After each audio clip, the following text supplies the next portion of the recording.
బావా స్నాక్స్ ఏం చేసేయమంటావు? ఏముంది? వడపిండి ఉంది. సరే వడ చేయి అయితే. సరే చేస్తాను. రా.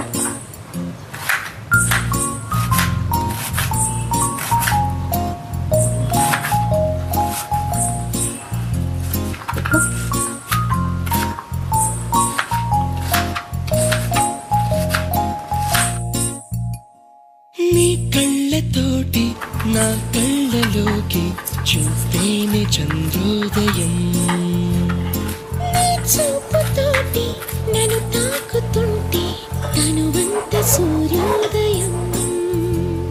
ఇలాగే ఇలాగే మనం ఏకమయ్యే క్షణాలే కదా ఓవరం. అలాగే అలాగే ప్రపంచాలు పైకి చదవాలి మనమిద్దరం. నీ కళ్ళతోటి నా కళ్ళలోకి చూస్తేనే చంద్రోదయం. తింటే గారెలు తినాలి, వింటే మహాభారతం వినాలి అని పెద్దలు ఊరికి అనలేదండి. నిజంగా ఈ గారెలు తింటుంటే నాకు అలా అనిపిస్తుంది. సూపర్గా ఉంది.